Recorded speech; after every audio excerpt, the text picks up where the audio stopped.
We often hear the term forgive and forget, but for many, it's more difficult than it sounds. Yeah, but carrying the weight of a grudge can take a heavy toll on our mind and our spirit. So here to walk us through the benefits of embracing forgiveness is life coach Nicole Mitchell. Nicole, so good to see you again. And your first step is one that I think a lot of people forget about, and that's that forgiveness doesn't require two parties. Why don't you start by talking about that? Yes, good morning. Thank you for having me.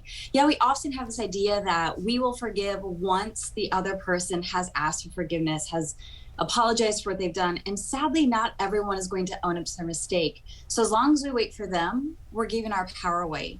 The most loving thing we can do for ourselves is to actually take our power back and realize we can forgive them without them participating in that process.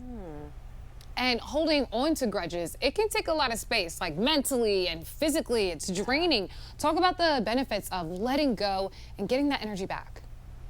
Yes, we don't realize like how much energy it takes up. We have like this bitterness or almost like this hunch of energy stuck in us, and we try to avoid that person. Or if we're going to a group gathering, we're texting our friends, is that person going to be there? And it's just this exhausting space to be in.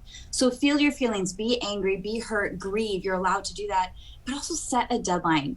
You deserve to be happy. They are not worth losing out on moments of joy and tenderness in life and in community, and then go about with your day and your life.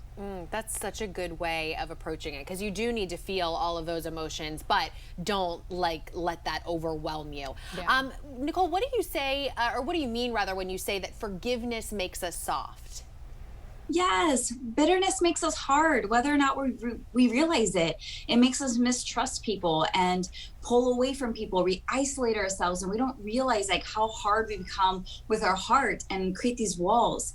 When we forgive, it actually keeps us open to love, open to community, open to connection, and allows friendships to flourish, allows relationships to flourish, which we all deserve. So don't let one person who's wounded you steal that from you. Yes, preach. Now, how does forgiveness actually protect us? Yeah, we actually think not forgiving protects us, right? We're tough, I don't need you, maybe become a little more cold, but it's actually the opposite. When we forgive, that's when we draw the wisdom from that situation, and we're able to create better boundaries. Boundaries that say, okay, I'm not okay with this kind of behavior or these kind of people in my life, which is going to protect us and foster healthy relationships in our lives. So stay soft, forgive, and you'll have a happier and healthier life. Oh my gosh, good stuff. Nicole Yes. Mitchell helping us, working on our forgiveness, and really appreciate your insight today. You can find out more on NicoleMitchell.com and follow her on Thank you Instagram so as well. much.